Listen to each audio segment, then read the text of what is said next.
Karfe 5 agogon Najeriya, Nijar, Kamaru da Chadi 4 kenan agogon TU da Ghana. Sashin Hausa na Radio France International ke magana kan mita 16. Ahmad Abba. Masu sauraro Assalamu alaikum, barkanmu da kasancewa da ku cikin shirinmu na yamma ga wasu daga cikin kanan labaran da za ku ji. A Najeriya wasu manyan jami'an 'yan sanda sun ki amincewa da zuwa ritaya sakamakon yadda aka tsawaita shekarun babban sufeton 'yan sandan kasar da shi ma ya kamata ya je ya huta. Rikici tsakanin 'yan tawayen M23 da dakarun gwamnati a gabashin jamhuriyar demokradiyyar Congo na ƙara kazancewa tare da laƙume rayukan fararen hula.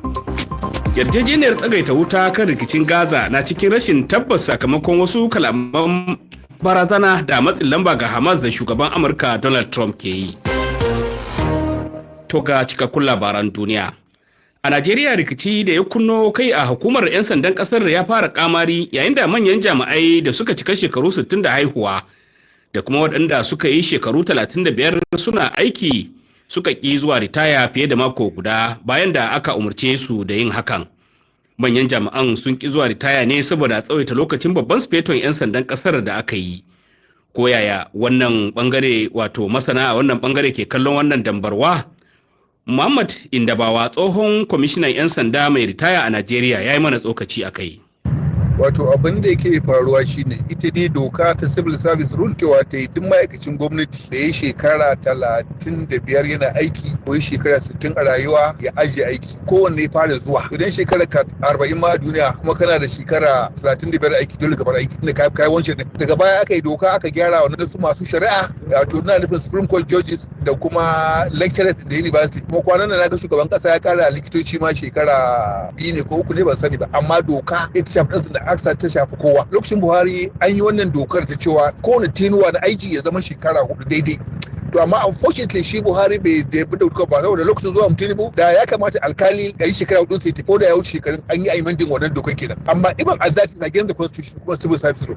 To sai wannan Tinubu daga zuwan sai ya dustin abun nan aka kawo shi assembly rana ɗaya aka komai aka mai masa ya sa hannu aka kara a Ibetikum. To amma ko bayan an kara a Ibetikum wasu DIGs ai sun tafi sun san ba su da gaskiya sun kama hanyar sun tafi saboda dokar nan aiki kai safa. Idan da zan ba shi shawara kawai su tafi su. Muhammad Indaba tsohon kwamishinan 'yan sanda a Najeriya. To headquarter tsaron Najeriya ta ce tubabbun mayakan Boko Haram 800 da suka miƙa wuya ga sojoji ne ake sauyawa tunani kafin shigar da su cikin al'umma. Babban jami'in bayar da horo na ma'aikatar tsaron Najeriya Emeka Unomajuro shine ya bayyana hakan jiya Litinin a lokacin da yake hira da wata kafar talabijin na kasar.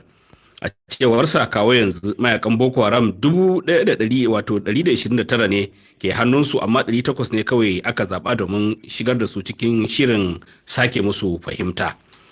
Cibiyar da ke kula da mata da aka ci zarafinsu kenan a Najeriya SAC ta fitar da wani rahoto da ke cewa a cikin kowane minti 10 akalla mace ɗaya ne ke fuskantar matsalar cin zarafi ko ma kisa a wannan ƙasa. Zainab Ibrahim ta haɗa mana rahoto. Rahoton da cibiyar da ke kula da matan da aka ci zarafinsu a Najeriya SAC ta fitar ya bayyana cewa tsakanin shekarar 2019 da 2025 akalla manyan mata da 'yan mata da ma ƙananan yara daga ƙananan hukumomi 8 da ke jihar Kaduna sun fuskanci matsalar cin zarafi saboda jinsinsu. Shugabar SAC da ke yankin Kafancin Grace Abim ce ta bayyana adadin yayin wani taron horaswa da ofishin ƙungiyar Global Rights da ke kare haƙƙin ɗan adam a Najeriya ta shirya a birnin Abuja. Abim ta kara da cewa akwai sauran rana a kaba wajen kawo ƙarshen matsalar cin zarafin mata a Najeriya. Duk kuwa da cewa mutane sun fara fitowa fili don bayyana irin halin da sukan tsinci kansu a ciki, musamman daga jihohin da suka yi ƙaurin suna wajen samun matsalolin cin zarafi. Shugabar ta kuma kuka da yadda ƙasar ke tafiyar hawainiya wajen ƙwatarwa mutane haƙƙinsu, inda ta bayyana cewa yanayin zamantakewa da addini da kuma al'ada na a matsayin wasu daga cikin abubuwan da kan haifar da cikas. Muna Najeriya inda marasa lafiya da suka dogara da tallafi da ke hukumomin agaji irin su USAID ke bayarwa Daga cikin waɗanda ke kokawa akan dakatar da aikin ba da tallafin, Muhammad Tasiu Zakari ya aiko mana rahoto daga garin Jos. Dangane da haka, na ziyarci asibitin ƙwararru na Plateau, wanda yana ɗaya daga cikin asibitoci da ke samun wannan tallafi, domin jin koyaya mahukunta suka ji da wannan mataki na shugaba Donald Trump. Dr. Jonathan Bulus shine babban likita mai lura da sashen yaƙi da cutar sida na asibitin. To labari ne wanda za mu ce dai ba mu ji daɗin shi sosai ba, domin mun gane cewa tun wannan cuta ta fara mutane suna mutuwa, amma wannan gwamnati na turawan waje sun zo sun taimaka, mutane suna rayuwa. Mu a kasan mu ba mu rungume wannan abu mu gan ya za mu yi ba. Mun ba da shi cewa karfin mu shine cewa duka su dinka ba mu komai, suna ba mu magani, suna ba mu kayan gwaje-gwaje. Yanzu da an ja wannan tallafin, muna kira ga gwamnati su tashi a samu magani, wannan ciwo na sida ya soka a cikin jama'a. In ba a samu magani ba to ciwo nan zai fara karuwa kuma zai zama da muni. Hakanan na samu wasu masu fama da cutar sida. Ladi Ma'azu, likitocin mu sun mana bayani akan haka, gaskiya ban ji daɗin wannan abin da aka yi ba, saboda mu gajiyayyu ne, lafiyan da muke samu muna shan maganin nan muna jin daɗi, amma yanzu an ce haka a cikin mu yawancin mu wasu ba za su samu kuɗin da za su sai wannan magani ba. Kwana na 3 ban sha magani ba, yanzu kaina a cikin halin lafiya ba. Sunana fam, gaskiya abin zai affect mutane da yawa, bi magani yana taimako, bi kana shan wannan magani ba ma ka sani wai kana da wannan cuta din. In an ce a saya yanzu wayansu ba za su iya su saya ba. Yanzu haka dai cibiyoyin kiwon lafiya da masu fama da cutar na fatan ganin an samu wata kafa za ta mai wadda Amurka ta dakatar. Muhammad Tasu Zakar, Jos, RFI Hausa. To kwamitin Majalisar Ɗinkin Duniya da ke yaƙi da tsare mutane ba bisa ka'ida ba ya buƙaci sojojin Nijar da su gaggauta sakin hambararren shugaban ƙasar Mohamed Bazoum da uwar gidansa, saboda abin da ya kira tsare su ba bisa ka'ida ba, matakin da ya saba wa dokokin duniya. Sojoji da suka yi juyin mulki a Nijar sun tsare hambararren shugaban ne tun daga ranar 26 ga watan Yulin shekarar 2023 tare da uwar gidansa Hadiza cikin mummunar yanayi, ba tare da gurfanar da su gaban shari'a ba. To shugaban kasar Kamaru Paul Biya ya bayyana aniyar ci gaba da ɗaukar nauyin al'ummar kasar da zummar magance matsalolinsu ta hanyar ci gaba da mulki. Biya ya furta waɗannan kalamai ne a daren jiya domin taya matasa murnar zagayowar ranar da aka ware musu yau Talata kenan a Kamaru. Jallo Sambo na daga cikin matasan kasar da suka yi tsokaci akan kalaman shugaban da ke zuwa gabanin babban zaɓe a watan Oktoba mai zuwa. Shugaban ƙasa Paul Biya ko ya ce zai tsaya ko kar ya ce ba zai tsaya ba, mu wannan duk bai dame mu ba, saboda mun gaya matasa ya kamata Kamaru ta samu shugaba, ya kamata Kamaru yanzu ta samu shugaba. Mun dade ba mu da shugaba a Kamaru, mun dade ba mu da shugaba, wani group ne kawai. To amma yanzu yaro tun bai da hankali, yaro ya yi hankali. Yanzu mun gaya matasa kuma matasa sun amsa, za mu fito kwanmu da kwarkwatanmu mu tabbatar da yanzu Kamaru ta yi shugaba. Duk taron da za a yi a duniya kowane shugaban kasa zai iya zuwa, mu ba mu da wakili a wajen, mu namu shugaban baya wajen. To muna da shugaba kenan? Ai duk duniya an sani cewa mu Kamaru ba mu da shugaba, kuma matasan nan da kake gani mun gaya musu ko ido a rufe ne, ai sun bude sun gani cewa lallai ba mu da matasa. Taro nawa aka yi a duniya shugaban mu baya wajen. Daga ko ya ce zai tsaya ko kar ya ce zai tsaya, lokaci yayi da za mu yi amfani da kuri'unmu mu making sure mun samu shugaba yanzu a Kamaru. Na gode. Kun saurari Jalot Sambo. Labarin na zuwa muku ne daga sashen Hausa na Radio France International. Fararen hula fiye da 35 ne wasu mayakan kungiyar Codeco suka kashe a wani hari da suka kai wasu ƙauyuka da ke lardin Ituri na Jamhuriyar Demokradiyyar Congo a daren jiya Litinin. Kamis Sale na dauke da ci gaban labarin. Basaraken ƙauyen Dujugu Yin Veni ya ce 'yan bindigan sun kai hari ne da misalin karfe 8 na daren jiya Litinin, inda suka kashe mutane tare kuma da kona gidaje. Ya ce zuwa safiyar Talatan nan sun gano gawawwaki sama da 35 baya ga waɗanda suka samu raunuka da kuma asarar dukiyar da aka tafka. Shi ma shugaban wata ƙungiyar farar hula a yankin Julius Tuba ya ce zuwa safiyar Talatan nan sun gano gawawwakin da suka kai 49, kuma har yanzu ana ci gaba da neman waɗanda suka ɓace. Ita dai ƙungiyar Codeco na daga cikin 'yan bindigan da ke kai hare-hare a gabashin Congo, inda a shekarun baya Majalisar Ɗinkin Duniya ta zarge ta da kai hare-hare kan makiyaya 'yan ƙabilar Hema, wanda ka iya sanya a tuhumi ƙungiyar da aikata laifukan yaƙi da keta haƙƙin ɗan adam. To ma'aikatar lafiya a Angola ta ce annobar cholera ta barke wanda ta barke a farkon shekarar nan ta kashe akalla mutane 108, yayin da lamarin ke ƙara ta'azzara a 'yan kwanaki da suka gabata.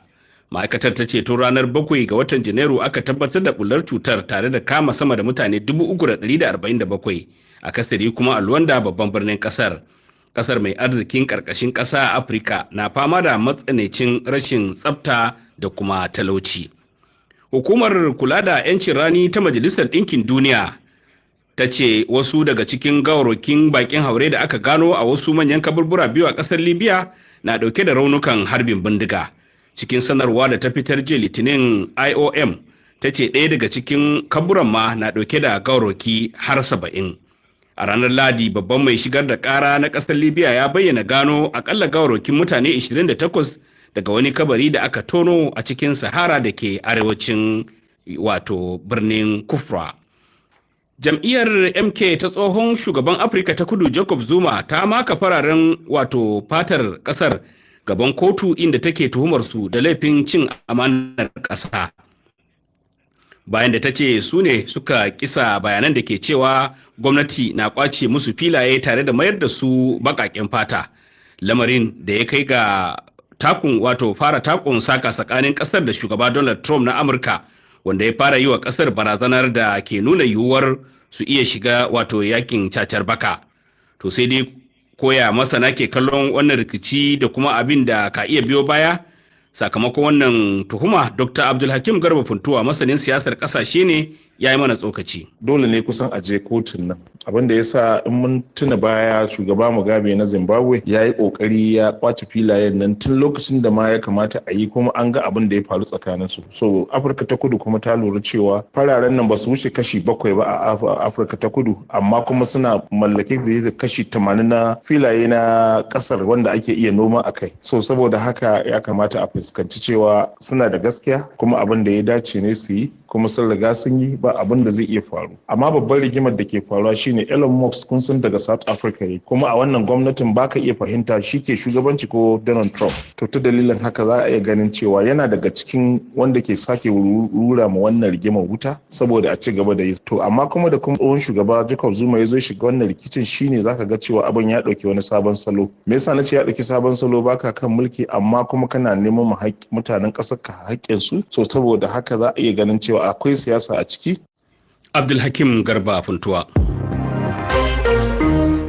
To shugaban Amurka Donald Trump ya yi barazanar kawo ƙarshen yarjejeniyar tsagaita wutar da Isra'ila ta kulla da ƙungiyar Hamas domin kawo ƙarshen yakin Gaza, muddin Hamas ɗin ta ƙi sakin Yahudawa da ta yi garkuwa da su daga nan zuwa ranar Asabar mai zuwa. Trump ya bayyana haka ne bayan da Hamas ta ce ta dakatar da sakin Yahudawa saboda karya ta ka'idar da Isra'ila ta yi. Kan haka ne Dr. Alharun Muhammad, mai sharhi kan siyasar duniya, ya mana tsokaci. Wannan wani yunkuri ne na fada da duniya gaba daya ta hanyar yin kaca-kaca da kudurin Majalisar Ɗinkin Duniya. Akwai kuduri na 194 wanda shi ya tanaji cewa Falasɗina da aka tarwatsa suka je sassa daban-daban, wasu a Jordan, wasu a Misra, wasu a Lebanon, wasu a Syria, wasu a Turai, wasu a Amerika, cewa suna da dama su dawo ƙasansu na haihuwa. To ya yi fatali da wannan kudurin Majalisar Ɗinkin Duniya. Akwai kudurori sama da 200 da suka tanaji haƙoƙin Falasɗinawa. Akwai kudurin da ya tanaji cewa suna da dama su dawo su zauna a garuruwansu. To yanzu Donald Trump ya ce zai yi faɗa da wannan. Muhammad. To ƙungiyar agaji ta Norway ta ce za ta dakatar da wasu ayyukan jinƙai a kusan ƙasashe 20 sakamakon manufofin shugaban Amurka Donald Trump waɗanda suka shafi ayyukan agaji. Michael Kudisin na ɗauke da ci gaban labaran. A wata sanarwa, ƙungiyar mai zaman kanta ta ce ta samu kashi 20 ko kuma kimanin dala miliyan 150 na kudaden tafiyar da ayyukanta daga Amurka a shekarar 2024. Tana mai cewa kudaden sun tallafa wa akalla mutane miliyan 1.600 a faɗin duniya. Ta ce a cikin shekaru 79 na wanzuwarta ba ta taɓa fuskantar katsewar agaji daga ƙasashe ko hukumomin da ke tallafa mata ba. Tana mai cewa tasirin dakatar da tallafin zai bayyana akan mutanen da ke fama da rikici a faɗin duniya. Kungiyar ta ce tun ba a kai ko ina ba ta dakatar da rabon kayayyakin agaji da ta tsara za ta yi a wannan wata na Fabrairu ga mutane 57,000 waɗanda ke yankuna da ake rikici a Ukraine, kuma har sai da ta sallami ma'aikatanta da dama a sassan duniya. A wannan litinin gwamnatin Trump ta ce za ta tilasta wa dukkanin ma'aikatan hukumar bunƙasa ƙasashe ta Amurka na faɗin duniya zuwa hutu. Kana ta yi wa dubban jami'an hukumar da ke aiki a ƙasashen waje kiranye. To akalla mutane 54 ne suka mutu bayan da wata motar bas ta kauce daga gada ta fada cikin wani kwazazzabo a birnin Guatemala.